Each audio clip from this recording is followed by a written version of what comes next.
কি অবস্থা মামারা, ইউসিএল ফাইনাল আলটিমেটলি পিএসজি জিতে গেল ভাই। আর ইন্টারের কথা যত কম বলা যায় আমার মনে হয় তত ভালো, কারণ এইরকম ডমিনেটিং পারফরমেন্স, এইরকম ওয়ান সাইডেড ফাইনাল লাস্ট কবে হয়েছিল আমার মনে নেই। পিএসজি জাস্ট ধুয়ে দিয়েছে, পিএসজি শেষ করে দিয়েছে আজকে ইন্টার মিলানকে। ইন্টার মিলানের মনে হয় তাদের ইতিহাসে ওয়ান অফ দ্য ভাই বিগেস্ট কলঙ্ক এই আজকের ফাইনালটা 5-0।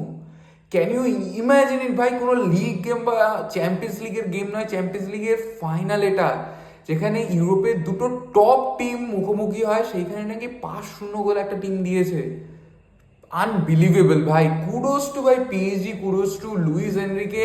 পিএসজি প্রত্যেকটা প্লেয়ার ভাই, Desire ডুয়ের, O my god, Neymar 2.0 চলেছে ভাই। আসছি সবাইকে নিয়ে। তো ফার্স্টে আমি বলতে চাই ভাই, পিএসজির যে অ্যাপ্রোচ সিজনটা, মানে এটা এটা আজকে শুধু পিএসজি জিতেছে যে এটার পেছনে এই সিজনটা না, এটার পেছনে প্ল্যানিং কিন্তু অনেক দিন আগের থেকে। কারণ আমরা জানি যে পিএসজি ভাই ইউজুয়ালি স্টার স্ট্রাক টিম বানাতে পছন্দ করতো। মেসি, এমবাপ্পে, নেইমার কারা খেলেনি এই টিমে ভাই? মার্কো ভেরাত্তি, আমরা পরের দিকে দেখেছি হাকিমি থেকে শুরু করে ডোনারুমা, মানে ওয়ার্ল্ডের যত ভালো ভালো ফুটবলার আছে সবাইকে নিয়ে একটা টিমে ভরিয়ে দাও। এটাই ছিল ভাই পিএসজি ওনার নাসার আল খালিফির স্ট্র্যাটেজি। একটা সিজনে অবশ্যই দেখেছিলাম যে বায়ার্নের এগেনস্টে ফাইনালে হেরে গেছিল টিমটা, নেইমারের মনে আছে সবার ওই ফাইনালটার কথা, নেইমারের পিএসজি। বাট আমি বলবো যে 2011 সালের পর থেকে যখন পিএসজি টিমটাকে নাসার আল খালিফি নেয়, ওনারশিপটা নেয়, তারপর থেকে অ্যাপ্রোচটা কিন্তু এরকমই ছিল যে একটা স্টার স্টার টিমে ভরিয়ে দাও, তাদেরকে দিয়ে তুমি ট্রফি জেতার চেষ্টা করো। আর সেটা ফেলিওর বারবার হয়েছে। কিন্তু এই রিসেন্ট 2-3 বছরে আমরা দেখতে পাই একটা ভালো প্ল্যানিং, একটা ভালো ভাই মেন্টালিটির কোচ অ্যাপয়েন্ট করা। প্রথম একজনের কথা বলবো যাকে অ্যাপয়েন্ট করা হয় স্পোর্টিং ডিরেক্টর হিসাবে পিএসজি, সে হচ্ছে লুইস ক্যাম্পোস, যে কিন্তু এই পিএসজি টিমটার মূল নকশা তৈরি করে। কারণ একটা স্পোর্টিং ডিরেক্টর যে কোনো ক্লাবের জন্যই খুবই ইম্পর্টেন্ট হয়। তার নির্দেশ মতোই বেশিরভাগ প্লেয়ার সাইনিং হয়, কোচের সাইনিং হয়। তো একটা স্পোর্টস ডিরেক্টর বা একটা টিম ডিরেক্টরের কিন্তু বিরাট হিউজ রোল থাকে একটা টিমে। আর সেখানে কিন্তু নাসার আল খালিফি প্রথম সঠিক সিদ্ধান্ত নেয় লুইস ক্যাম্পোসকে ওই রোলটায় নিয়ে আসা। কারণ লুইস ক্যাম্পোসের কাছে কিন্তু হিউজ এক্সপিরিয়েন্স ভাই। মানে এর আগে বড় বড় টিমকে লুইস ক্যাম্পোস ম্যানেজ করেছে যারা হিউজ ভাবে সাকসেসফুল হয়েছে ইউরোপিয়ান সার্কিটে।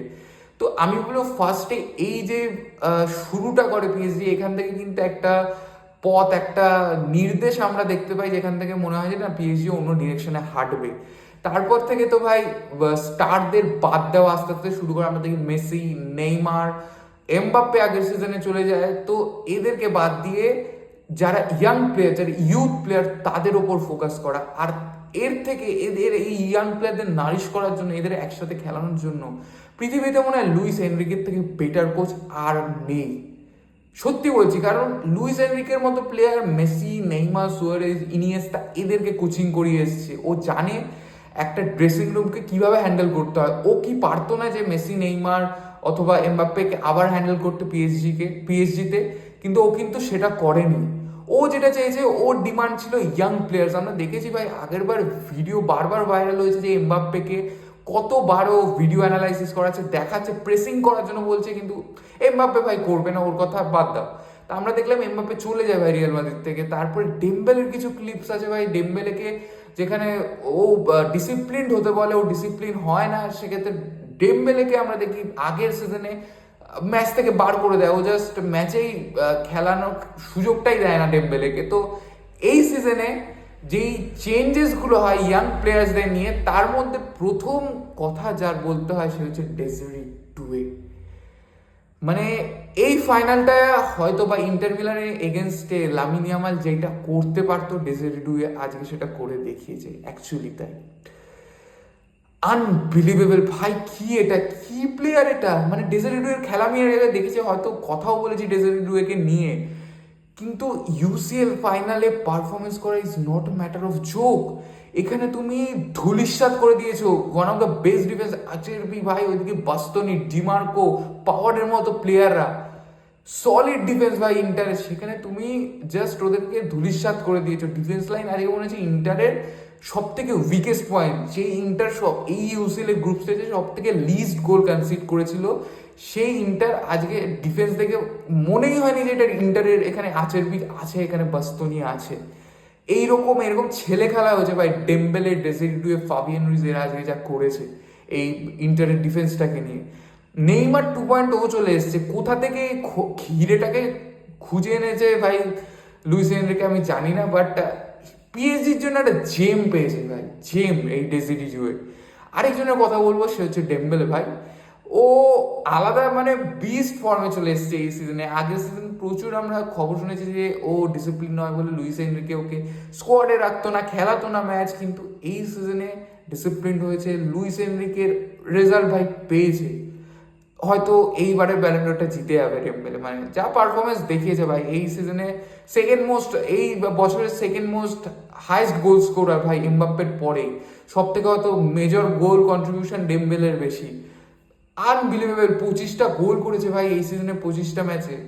কি স্ট্যাটস বলবো। আর আরো আরো কিছু প্লেয়ারের কথা যদি আমি বলি, বেশিরভাগ আমি বলবো মিডফিল্ডে ফাবিয়ান রুইজ, ভিটিনিয়া, জাও নেভেস, এদের তিনজনের থেকে বেটার ট্রায়াল তুমি ইউরোপে দেখাও আমাকে মিডফিল্ডে নেই।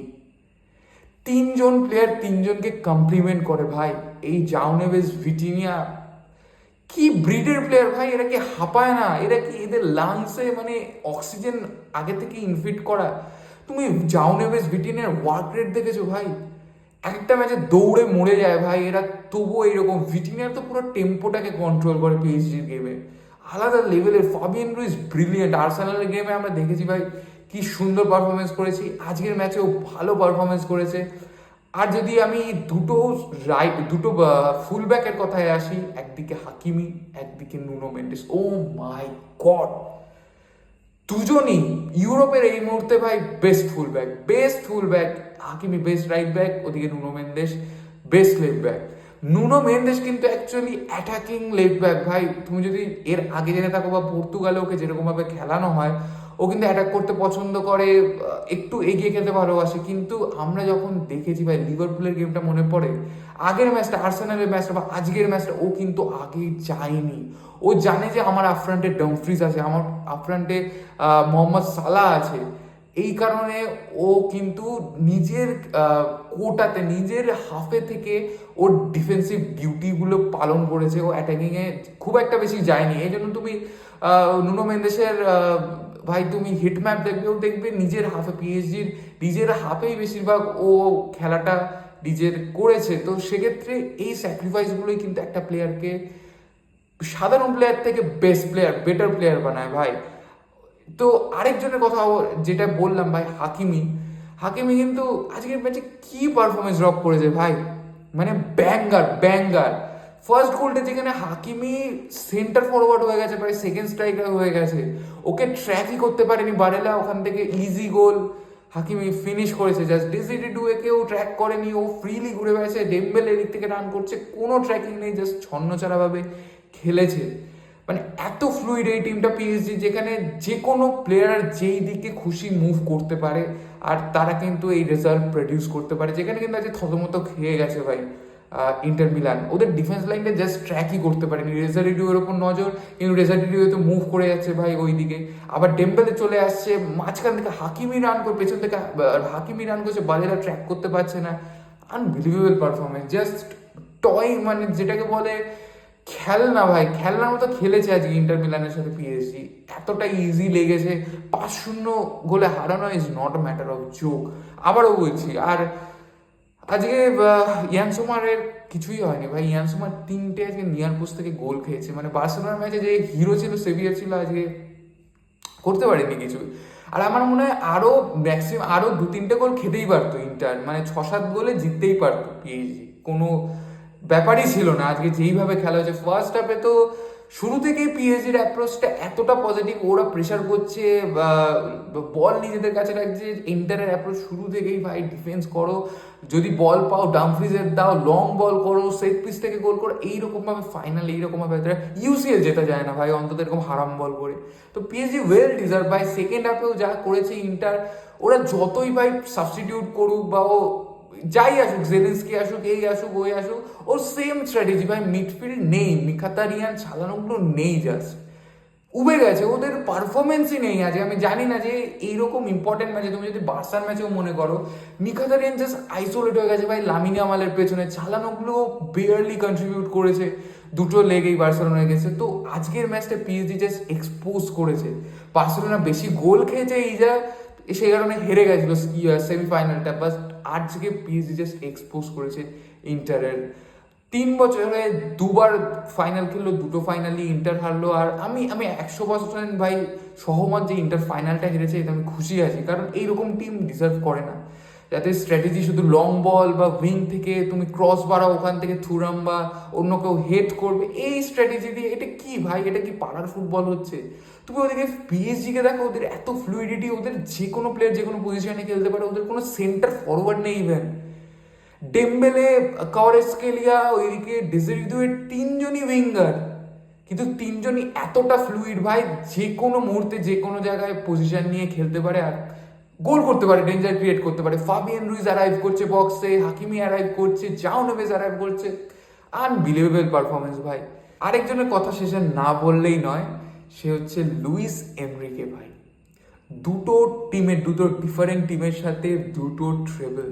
আমরা সবাই পেপ গার্দিওলার কথা বলি, অ্যানচেলোটির কথা বলি, মরিনিওর কথা বলি, বাট লুইস এনরিকে যা করেছে ভাই, ইতিহাসে লেখা থাকবে। বার্সেলোনার সাথে যেই কীর্তিটা করেছে এমএসএন, ওই আনবিলিভেবল টিম 2015 সালের ভাই, এই পিএসজি টিমটাও আনবিলিভেবল টিম, আনবিটেবল টিম। তো লুইস এনরিকের অবদান নিয়ে বলতে গেলে ভাই একটা দিন, গোটা দিন লেগে যাবে। এইরকম ডেসিডিডুয়ে, ওইদিকে আমাদের ভিটিনিয়া, ওইদিকে কাভারাজকেলিয়ার ইনক্লুশন ভাই জানুয়ারি মাসে, ডেমবেলেকে এইরকম একটা বিস্ট মোডে পাঠানো, উইলিয়াম পাচো ভাই, এই প্লেয়ারটাকে কোথা থেকে পেয়েছে পিএসজি, এত ব্রিলিয়েন্ট পারফরমেন্স ভাই, আনবিলিভেবল ভাই। এইরকম টিমই তো চায় ভাই ইউসির জিতুক, আর লুইস এনরিকে সেটা তাদের সবাইকে ফাইন করেছে, একসাথে জেল আপ করেছে, and that's how PSG won the champions league. তো এইভাবেই শেষ হলো ভাই আজকের এই ইউরোপিয়ান নাইট ইউসিএল। তোমরা জানাও ভাই পিএসজির খেলা দিয়ে, পারফরমেন্স দিয়ে কতটা কি তোমরা ইমপ্রেস হয়েছো। ক্লাব ওয়ার্ল্ড কাপ কি পিএসজি জিততে পারবে? ডেফিনেটলি না, জেতার কিচ্ছু নেই। দেখা হচ্ছে পরের ভিডিওতে, টাটা।